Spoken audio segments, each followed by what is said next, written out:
Hi, this is Raju here from Precise Trader. I welcome you back again into this session of this taking full advantage of precise trading zones. Okay, by now I think most of you would would understand how we look at the market and how we take our trading decisions. When we take our trade.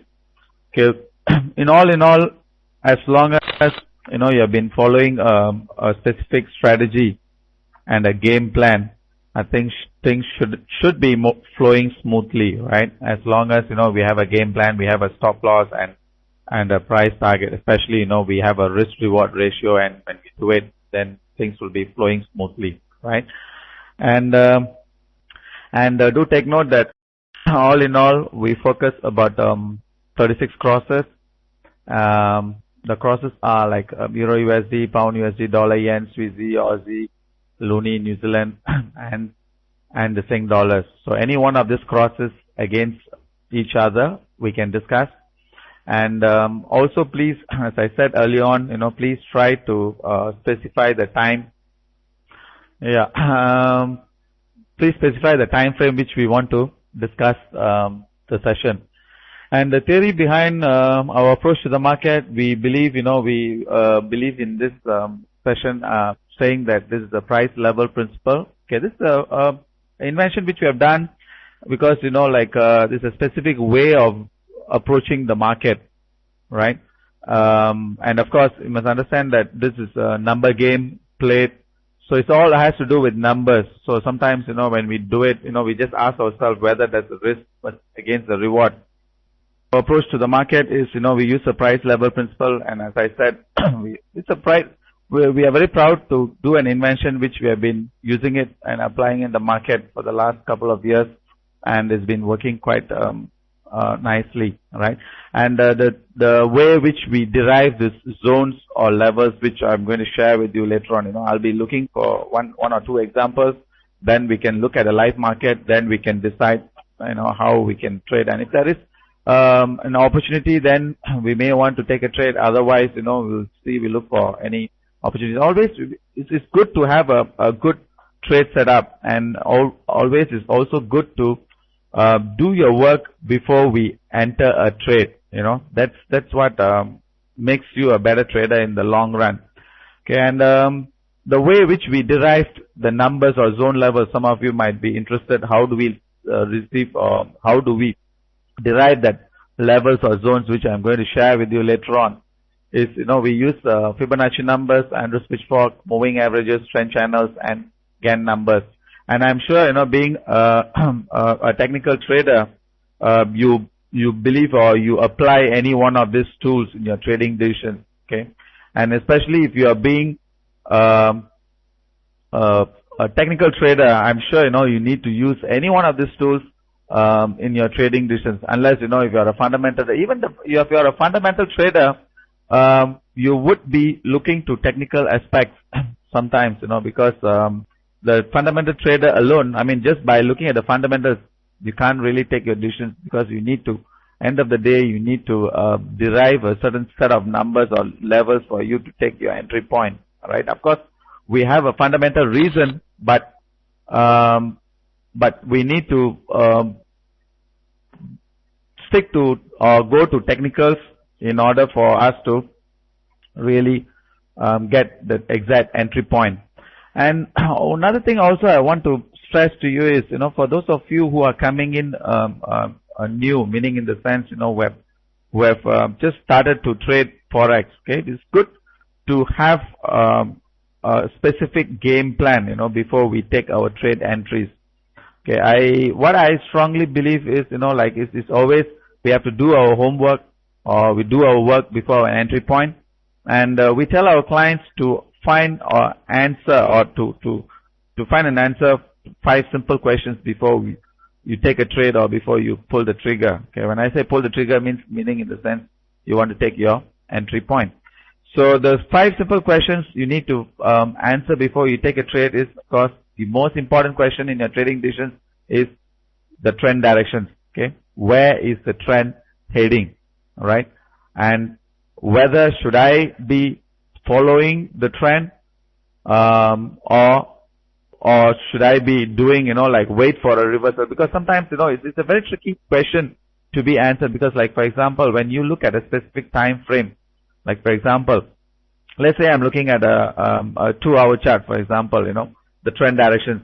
And when I identify the trend directions, whether, like for example, it's up, okay, of course, the next question we need to find, even within the trend directions, is whether, is it at the beginning of this up move, or it has already moved sometime, or is it towards the end of that up move, So that we need to find out precisely before we take our entry point. Because sometimes what happens is, even though the trend is up, you go and buy, or you go and enter a long entry, you end up being stopped out or losing money unnecessarily, because it may be towards the end of that up move which we have taken the trade, and finally we've been stopped out and we have to lose money for nothing.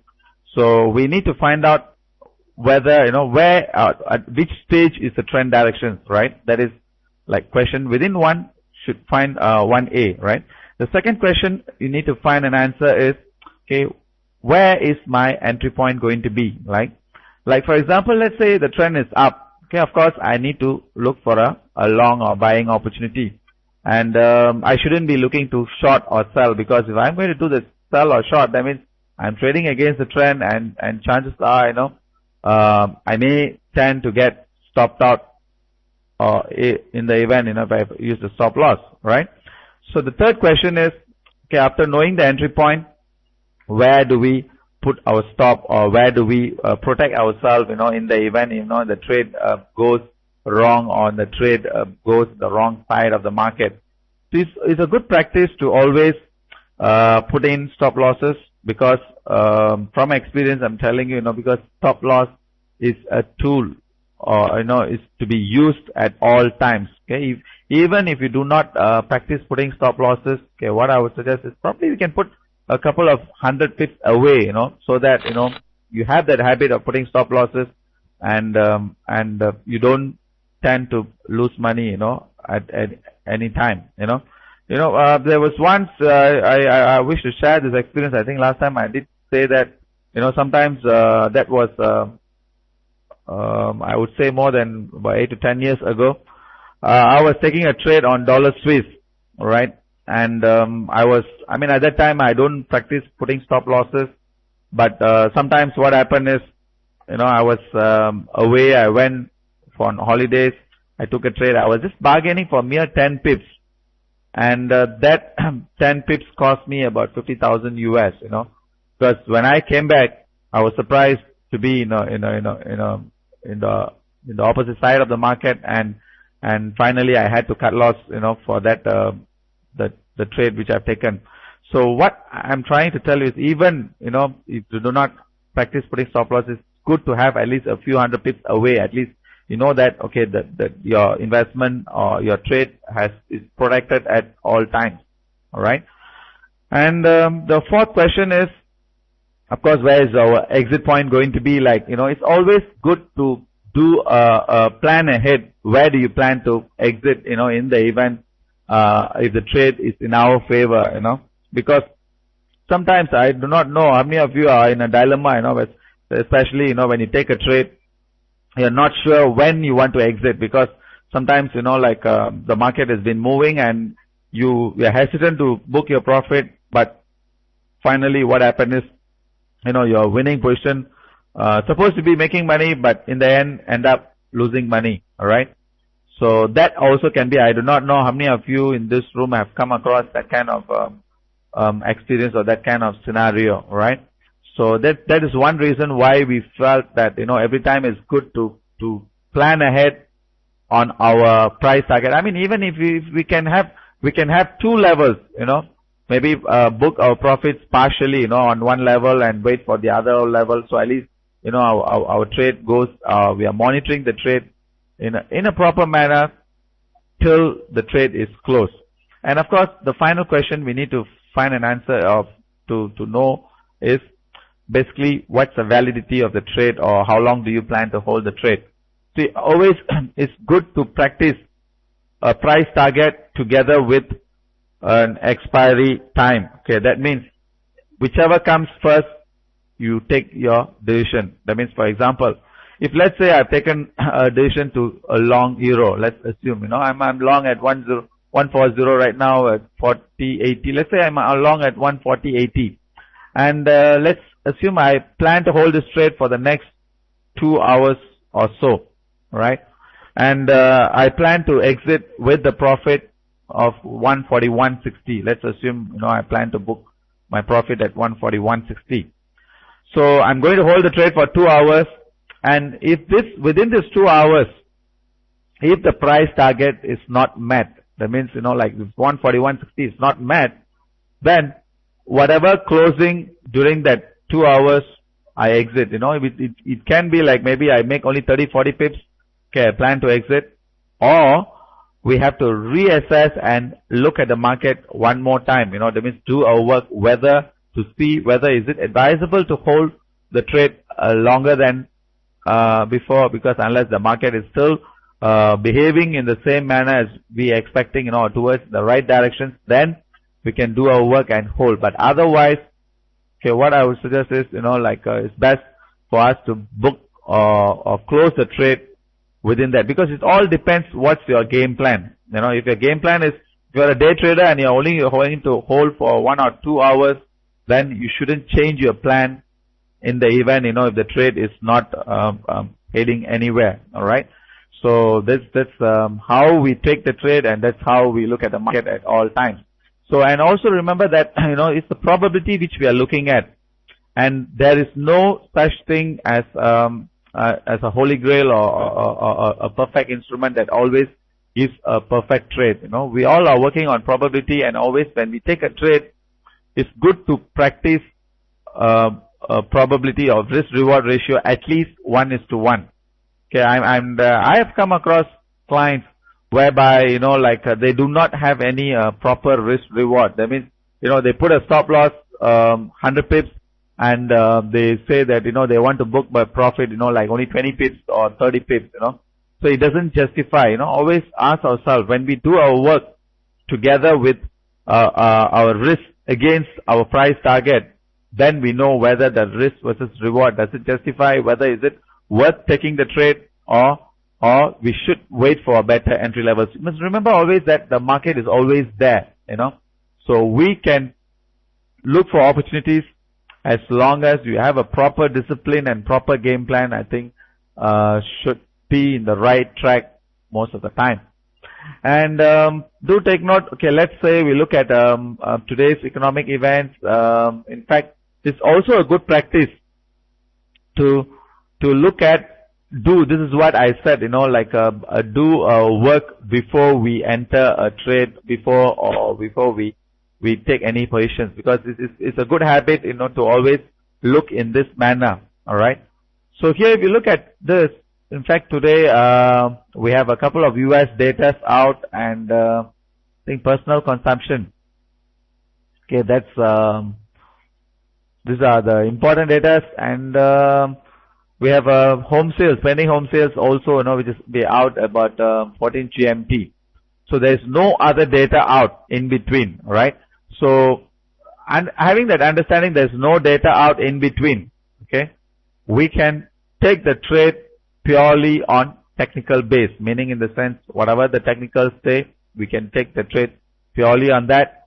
But of course, with no unless there's some other news like unexpected news, like for example, like earthquake, which happened in Japan, that may move the market. But other than that, if there is no economic news, then the market should be flowing in that manner which we expect the market to move. So that is the least risk with the most, and always is also good habit to, especially if you are a day trader or a scalper, try to stay sidelined during important data announcement unless we have a reason or we have a specific way of approaching the market. Right? Okay, now let me show you one example.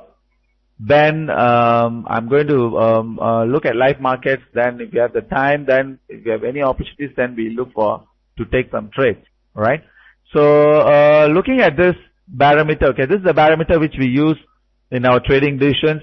In fact, most of our clients use in their trading decisions.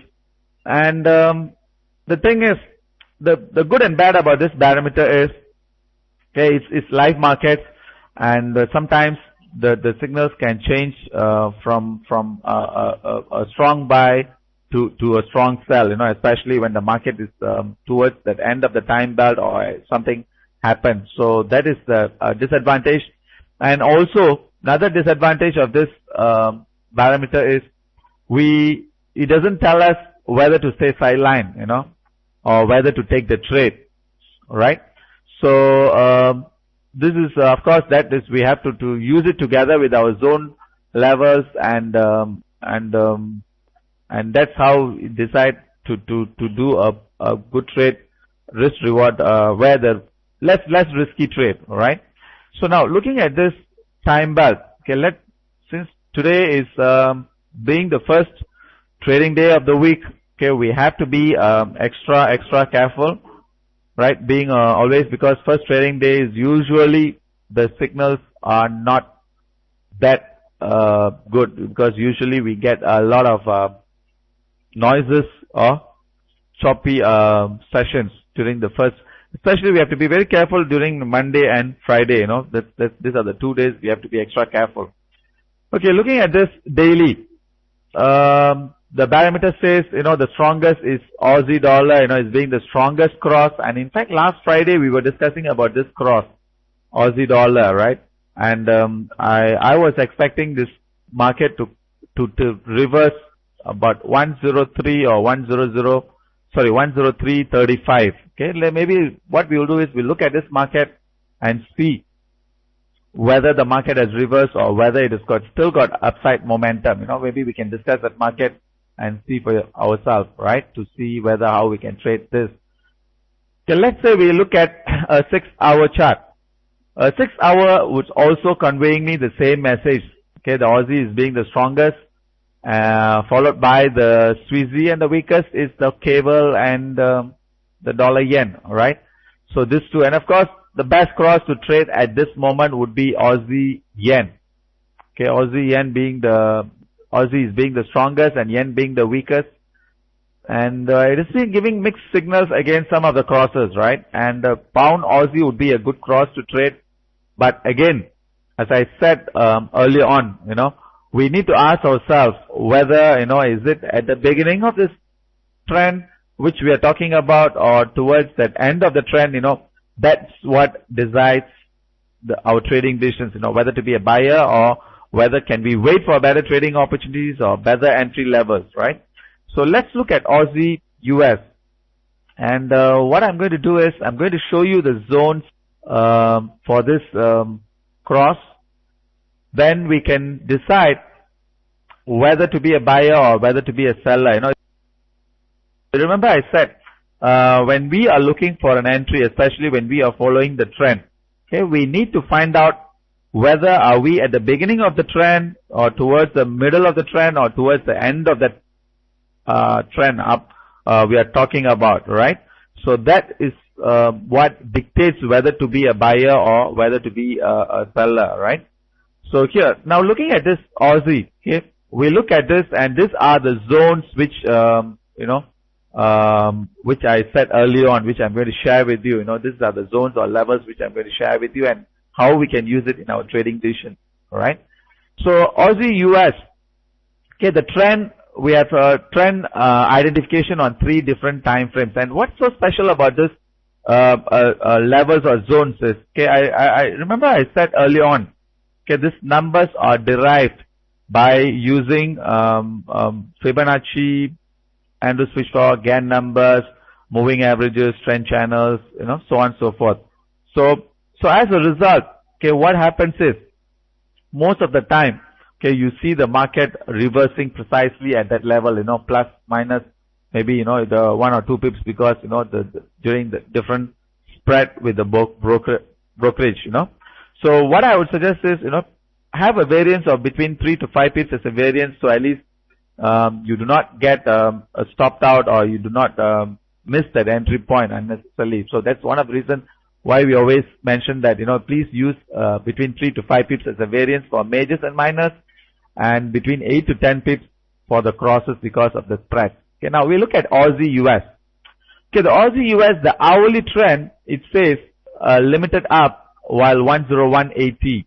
Okay, and the daily it says sideways up while 10,000, that means 1000, holds.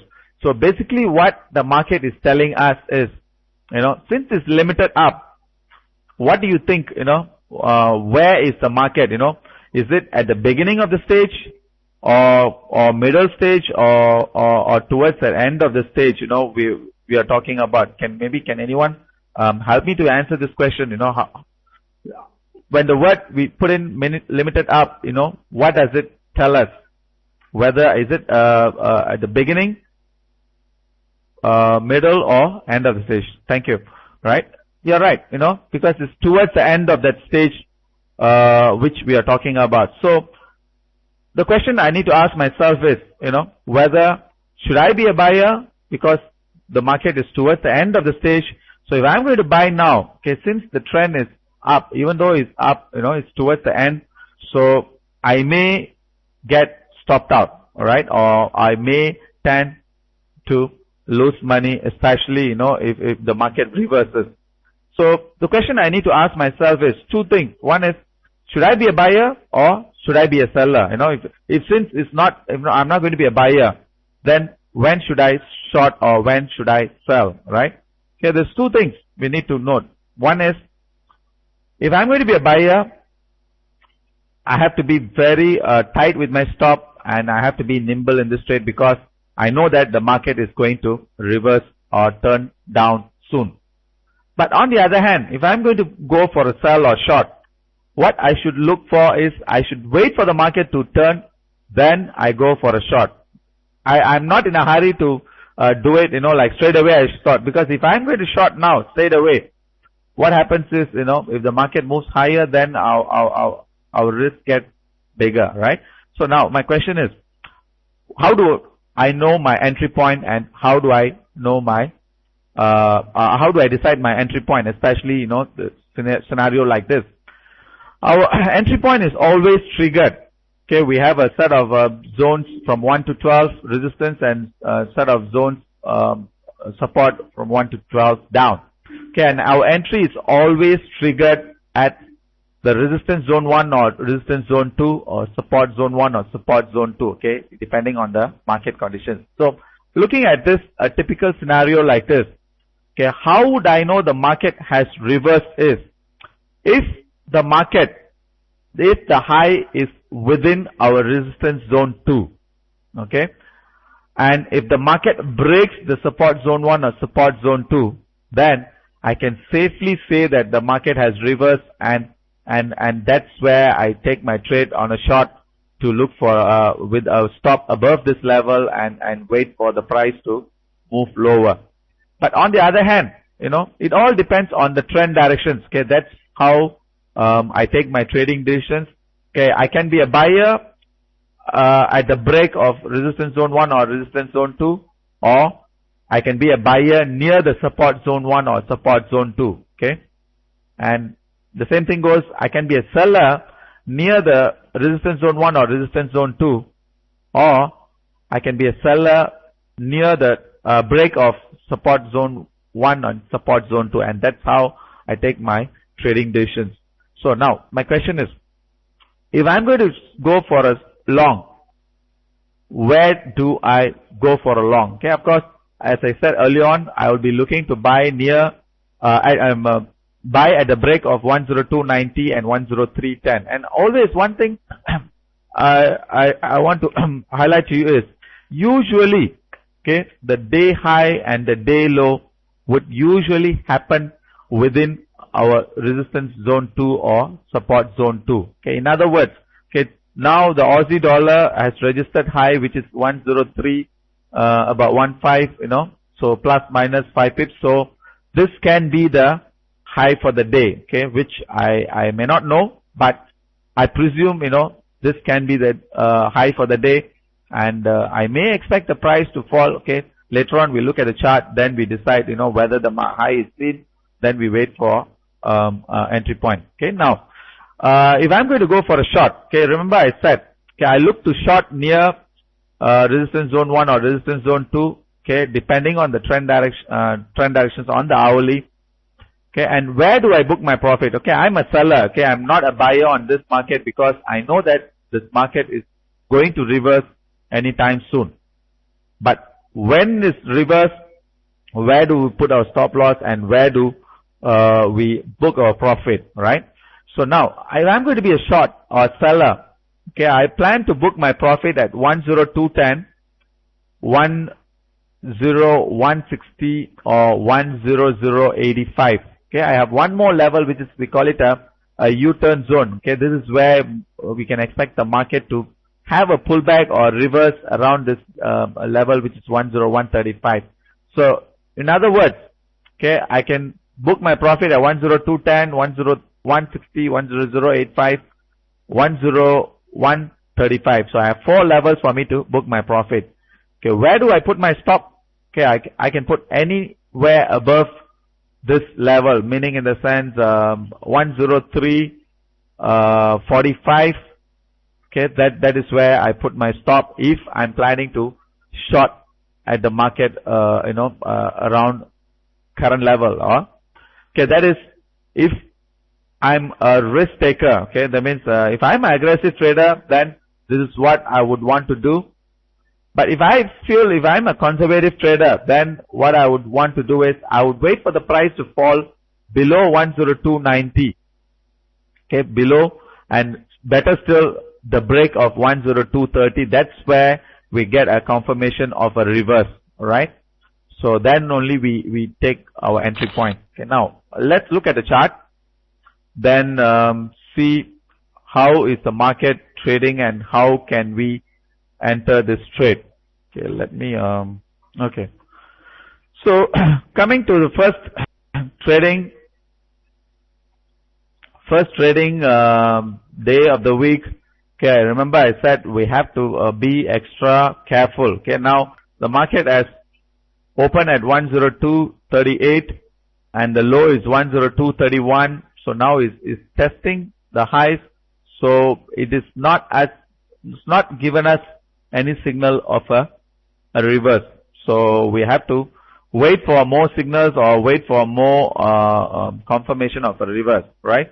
So if you look at on the daily chart, in fact, towards the closing, the bulls began to weaken. If you look at for the last 2-3 days, in fact, towards the closing, the bulls are weakening. So this is a sign that okay, the bulls may surrender or the bulls may give up anytime soon, right?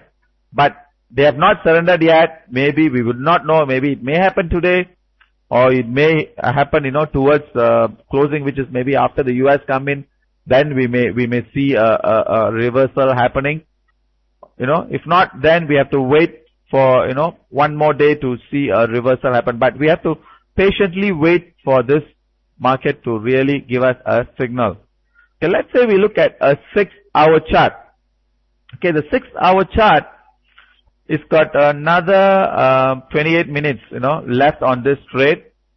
So in fact, it is trying to break the previous high, but looks like the bulls are giving in. But it has not given us a signal. Remember that all these are warning signals, okay, of a reverse or a turning going to happen soon. But it has not given us any confirmation yet. The 2-hour chart is also coming off, and we wait for the market to give us more signals. And always remember, the 5-minute is where is going to be our entry point. Okay, so this 5-minute, what is telling us is, okay, you look at this pattern. Basically, what is telling us is, okay, it looks like a small. This is a rounding bottom and towards this. So if the price breaks, okay, let's assume I draw a channel. Okay, what happens is, if the price breaks this high, okay, which is 103.20, we can see 103.50 or the most 103.90. Alright? So we can see any one of these two levels before the market reverses.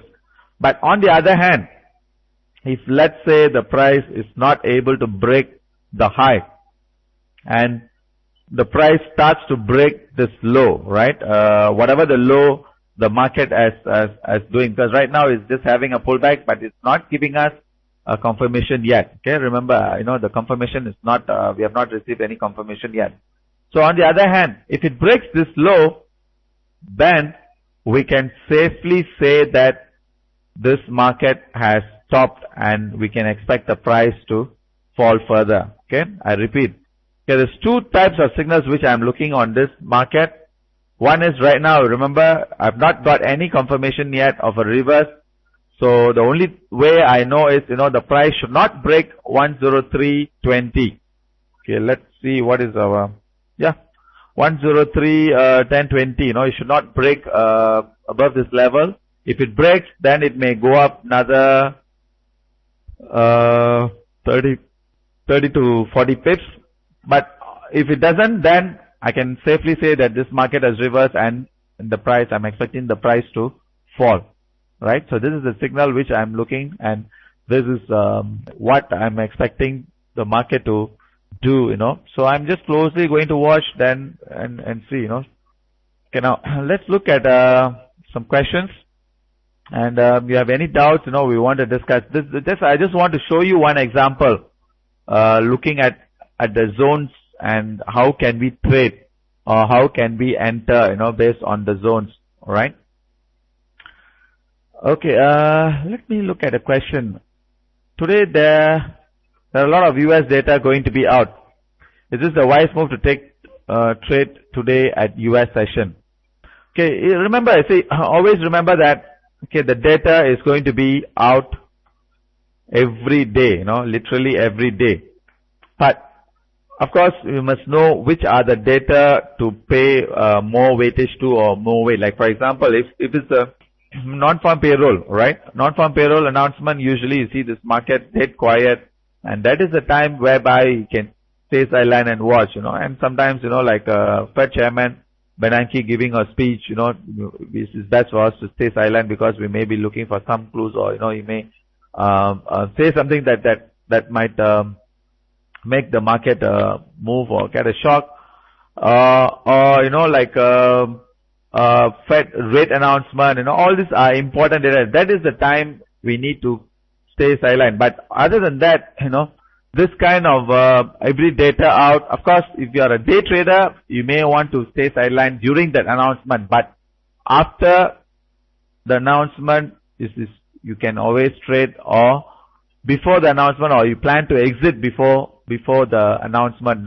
That would also be a good way to approach the market. And it all depends on what kind of trader you belong to. If you are a conservative trader and your stop loss is only like 30-40 pips, then it's best for you to stay sidelined during the data announcement. But other than that, I think we can take trades and at all times, especially when the market is having a move happening. All right. Any other questions or any other markets you want to discuss? Dollar Swiss. Okay, what time frame are you looking at? Okay, see, this dollar Swiss is it's a cross. I had been waiting patiently for a reverse, and in fact, looking at this chart. Okay, let me zoom in from a weekly, right? And even monthly, because today, this month, in fact, today we still have two more days to go, right? So if you look at this monthly, okay, the market is pulling away from the lows, right? And in fact, if the market closes near or above 92, just give me a minute, 92, 80, 85 and above, or even about 93, then this market is in for a big surprise, especially, you see a hammer candlesticks happening on the monthly. So just watch out for this market. Okay, I got a strong feeling that the low may have been seen. All right. So this is a weekly. Last week it closed near the highs. Okay, and the daily, okay, is also you see a hammer candlestick happening. All right. So I got a strong feeling that the low should be seen soon. Okay. And let me see on a 2-hour chart. Okay, the 2-hour chart. Okay, basically what I feel on this market is the downside should be limited. Okay, so that means look to long. Okay, especially if you see another 40-50 pips, lower. I think we can pick up this, and put a stop. And I think we can expect some pullback. We can expect some pullback. But if it happens, okay, that would be a good opportunity for this market, because I see it's got a potential to move in. It's going to see a huge rally happening on this market. At least testing. Let me see how far can it test. Yeah, another few hundred pips up. So it's got a huge potential on this. So if anything below, near that 90, about 91, 25, 1990 level would be a good opportunity for a good move on this market. Right? Any other questions or any other crosses you want to discuss? Okay. If you have no questions, there's going to be, or you want to discuss any one last question before I call it off. Okay. If you have no questions, okay, thank you very much for coming into this room once again. Euro, we did not discuss about euro, right? We were discussing on the Aussie dollar and Aussie and the dollar Swiss. Kiwi US is also in the similar as the Aussie dollar, because this Kiwi and Aussie, if you notice, it has been moving. Okay, let me pull out another. Okay, this is Aussie dollar, right? Maybe I put in a Kiwi dollar to see for you. See, can you see both are moving in a similar manner? That means, can you see the chart? Maybe I'll change one to maybe the other one also change the color, then we'll be able to see. Okay, can you see? Both are moving in a similar fashion. All right. So I expect both of these crosses to reverse soon. So it can be together, meaning in the sense which may see. So I'm quite bearish on these two crosses for at least for 1 or 2 days, So that's my view on Kiwi and as well as Aussie dollar. Okay. I think more or less it's time's up, right? And I take this opportunity to thank FX Street for organizing this event. Once again, thank you for coming into this room. And looking forward to see you again. I think we have one more session this Friday with FX Street. So if you feel you want to come and discuss, you may do so. We can discuss on this cross. So till then, happy trading and have a great week and goodbye. Thank you.